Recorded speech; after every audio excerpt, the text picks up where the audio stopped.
Oui, déjà, mercredi, mesdames, messieurs, page Didier. À la une des journaux, oui, les faits majeurs. Mais qu'en actualité, on va y aller, ce sera avec Landry Salanon, déjà confortablement installé. Landry Salanon, bonjour. Bonjour, Joël Etonji. À nouveau, fidèle au rendez-vous, nos confrères, on sacrifie à la tradition. On retient quoi de spécifique aujourd'hui? Amis parieurs, amoureux de l'auto, vos gains vont donc baisser. C'est en tout cas ce que révèle un communiqué publié par le patron de la Loterie nationale du Bénin, le directeur général de la Loterie nationale du Bénin, Gaston Zossou. Évidemment, une ponction de 15% désormais serait donc effectuée sur les différents gains des amoureux, des parieurs, quel que soit d'ailleurs le montant. Le directeur évoque certaines dispositions tollées dans le rang des canards ce matin, qui reviennent déjà sur la situation un peu délicate, Joël Etonji, des Béninois, en tout cas depuis 2016, notamment depuis le concert Les Ceintures au Bénin. Voilà, les canards parlent donc évidemment de ce sujet, décryptage dans un instant. Et puis un autre fait, vous savez, la polémique sur la création ou pas, disons, du grand parti de l'opposition, les démocrates. Des acteurs affirment que le train est évidemment en marche et que bientôt, j'allais dire, il atterrira à la gare. Et puis, troisième sujet, ça semble également inaperçu. Bientôt la fête de l'Aïd el-Kébir, comment dit-on, voilà, la fête de Tabaski. Et pourtant, les vendeurs de moutons attendent toujours, j'allais dire, les différents clients. C'est ce que nous rappelle aujourd'hui certains journaux aussi, Joël Etonji. Merci donc, Landry Salanon. On va démarrer. Dites, ça va être avec quel quotidien qu'on démarre? Nous démarrons avec l'Afrique en marche. L'Afrique en marche qui nous parle donc de jeux de hasard. Au Bénin, coup de tonnerre chez les parieurs. La Loterie nationale du Bénin prélèvera désormais 15% sur tout ticket gagnant. Les caisses de l'État sont-ils vides? S'interroge donc le journal L'Afrique en marche, qui publie l'image du directeur général de cette société, Gaston Zossou. Covid au Bénin, les syndicats du secteur de la santé sont donc mécontents. Elles dénoncent la terreur dans leur ministère. Et puis, vacances à la Cour constitutionnelle, ça dort, ça fait trop dodo chez les 7 sages, précise donc par ailleurs le journal L'Afrique en marche. Et l'éco-info qui revient sur la manchette du journal L'Afrique en marche. Contribution spéciale libératoire de 15% sur les gains versés aux gagnants de la Loterie nationale du Bénin. Une énième mesure pour sucer les Béninois qui n'ont plus que la peau sur les os, croit savoir le journal. Au Bénin, c'est désormais chasser le social. Il revient au galop. La formule à pigeon dans nos mœurs, voilà, depuis l'arrivée de Patrice Talon, dans nos mœurs, depuis l'arrivée de Patrice Talon au pouvoir, précise donc le quotidien. Et comparution hier devant le procureur à Cotonou de Lot Huilon, finalement, entre les avocats et le juge, il a été retenu de se revoir le 6 octobre prochain. Sa mise en liberté provisoire, rejetée par le juge, précise donc le journal. Info Plus, Loterie nationale du Bénin, une taxe de 15% a été instaurée sur les différents gains. Et puis la Cour constitutionnelle, les nouvelles au niveau de cette juridiction. La Cour constitutionnelle sur l'interdiction des marches à Parakou.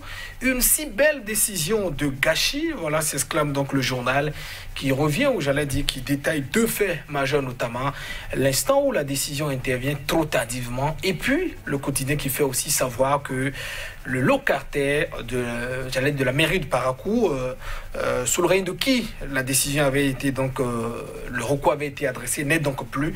Voilà pourquoi le quotidien donc parle d'une si belle décision de gâchis. Le nouvel observateur, pouvoir exécutif excessif du président de la République.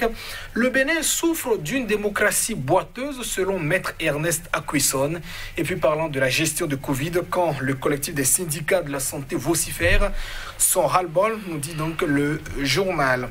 On n'oublie pas aussi la présidentielle de 2021. Les Béninois frileux de l'oiseau rare. Joël Aïvo lui rassure, nécessité d'en arriver à la paix socio-politique, conclut donc le quotidien. Matin Libre aujourd'hui s'intéresse au parti qui verra bientôt le jour. Alessandro Rontondi à propos du futur parti de l'opposition, les démocrates, c'est déjà là, précise donc l'ancien membre du parti Foscori pour un Bénin émergent. Et puis Parakou, à 2 semaines de la Tabaski, les moutons attendent toujours les acheteurs, nous dit donc le journal Matin Libre. Et on n'oublie pas la seconde édition du prix Mémoire AFB 2020. Un étudiant de l'INGEP honore évidemment notre pays, le Bénin, nous dit donc le journal Maté Libre. Et on boucle avec l'économiste aujourd'hui, top 10 des PIB africains. Précise donc le journal. Absence des pays francophones de la zone franc CFA. Plusieurs pays qui manquent donc. Voilà, que ce soit donc évidemment le Bénin, le Sénégal, la Côte d'Ivoire, le Cameroun, plusieurs pays qui ne sont donc pas au rendez-vous dans le classement. Et mesures restrictives contre la Covid-19, la suppression du Hajj fait des milliards de pertes, croit savoir l'économiste. Merci à vous, Landry Salanon, qui l'eût cru avec Covid-19 et tout est devenu possible. Une année sans le Hajj, qui l'eût cru. On va y aller avec l'Afrique en marche, le sujet qui fait désormais défrayer la chronique. Eh bien, 15% de portion lorsqu'on est gagnant de la loterie. Le communiqué signé des mains du directeur général date du 20 juillet, c'est-à-dire juste 48 heures. Hier, l'information a été donc rendue publique et il est désormais précisé qu'une contribution spéciale libératoire de 15% sera désormais effectuée sur les gains versés donc aux gagnants, quel que soit le montant du lot. Le directeur général, dans son communiqué, Gaston Zossou, se fonde notamment sur deux dispositions. Il parle d'ailleurs, disons, de la loi de finances de 2017 et également de l'article 194 du Code général des impôts. Donc c'est se fondant sur ces dispositions qu'il estime évidemment que voilà, des ponctions seront donc désormais effectuées.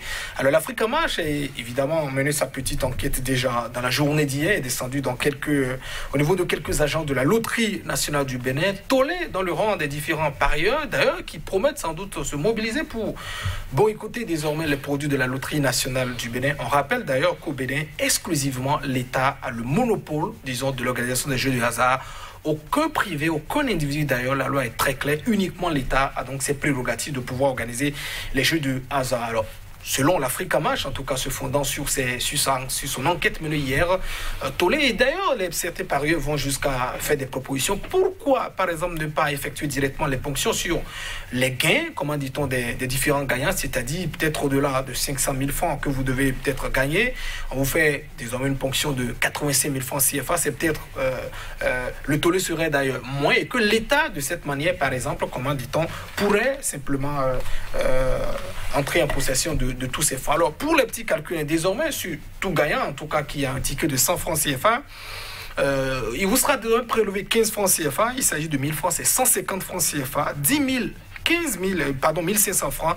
S'il s'agit d'un montant de 100 000 francs, c'est 15 000 francs CFA. Et si vous devez gagner donc 1 million de francs CFA, on vous remettra désormais 850 000 francs. Autrement dit, 150 000 iront désormais dans les poches de l'État. Et cette question, tout de même, du journal L'Afrique en marche, est-ce que les caisses de l'État sont désormais vides? Et je crois que Joël est de plus en plus. Il faudrait que le ministre des Finances, l'Argentine nationale, arrive quand même à nous dire, au-delà de ses sorties, à un niveau, en tout cas personnellement, qui n'arrive pas à me convaincre au-delà de ces chiffres qu'il avance sur la bonne santé financière du pays. Il y a parfois des éléments qui parlent plus fort que parfois les propos du ministre Romuald Wadani sur les chiffres que nous avons sur l'État, notamment du Bénin. Et souvenez-vous, la fermeture par exemple des frontières, disons, du Nigeria avec le Bénin. Qu'est-ce que nous perdons réellement? 6 mois après, le ministre était passé nous dire que le Bénin avait perdu autour de 47 ou 46 milliards de francs CFA.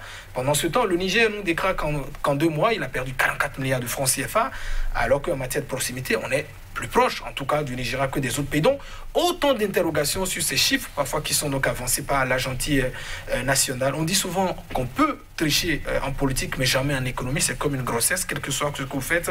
Et voilà, l'état de la femme montrera des signes nécessaires pour dire cette femme est donc véritablement en état. Et on le dit souvent, lorsque vous n'évoquez pas les mots dont vous souffrez, il y a forcément du mal à venir, évidemment, à vos secours. Vous n'avez pas oublié ces emprunts répétés, successifs sur le marché. Qu'est-ce qui justifie tout ça? Même si le ministre nous rassure en disant non, on ne paye pas les dettes pour payer les salaires, ainsi de suite. Je crois qu'il y a beaucoup de Béninois, dont moi par exemple, qui sont sceptiques sur tous ces chiffres. Et je finirai en disant, depuis 2016, nous serrons quand même la ceinture. Le président Patrice Talon, à 9 mois, nous devons encore davantage serrer la ceinture, en tout cas pour ces parieurs, comme on le dit, voilà. Et quand même pitié du Béninois, on ne veut que le bien du pays. Évidemment, que devons-nous faire pour que la situation aille au mieux? Je crois que c'est le souci de chaque Béninois. Mais il faut que le vrai diagnostic soit aussi posé pour qu'on puisse trouver également les vraies réponses. Je vois l'étranger. Ah oui, Landry Salanon, vous avez raison d'être préoccupé, mais le ministre a déjà demandé aux Béninois, rien ne vaut le sacrifice. Alors, tenez-vous prêts pour peut-être le pire. Landry Salanon, et oui, Matin Libre qui nous amène sur un sujet, c'est toujours en lien avec quand même la situation des Béninois. Les moutons sont là, mais les acheteurs se font désirer, nous apprend Matin Libre. Dans 2 semaines, ce sera la fête de l'Aïd el-Kébir, c'est-à-dire le sacrifice du mouton au niveau des musulmans, la fête de la Tabaski. Et pourtant, selon une enquête menée donc par Matin Libre, au niveau de certains points de vente de moutons, notamment dans la ville de Parakou, les moutons attendent toujours les acheteurs. On peut évidemment comprendre. Je vois les situations du Covid également qui est passée aussi par là. Sans oublier le pouvoir d'achat des différents Béninois qui est resté stagnant. Sinon, c'est donc amenuisé, en tout cas depuis, plusieurs mois. Donc on se pose la question, est-ce que, évidemment, même si c'est une obligation, en tout cas pour tout croyant, tout fidèle, de pouvoir sacrifier chaque mouton à l'occasion de cette fête, évidemment, on peut aussi, sinon elle a les moyens, il ne fallait quand même pas aller voler. En tout cas, vous savez, pour beaucoup de fidèles, c'est pratiquement une obligation. Donc, sans doute, beaucoup de Béninois passeront également le temps à ne pas avoir la possibilité d'aller s'acheter, comment dit-on, des moutons et sacrifier donc à cette tradition. Ça va toujours dans la même lancée avec ces difficultés qu'on vive déjà, qu'on traverse du point de vue économique, le panier qui ne bouge pas. Et je rappelle, des journaux d'ailleurs rappelaient déjà depuis hier que le SMIC est resté à 40 000 francs depuis 2014. Voilà ce que vivent les Béninois depuis plusieurs mois. Merci à vous, Landry Salanon. Chers téléspectateurs, merci pour l'attention. Au revoir.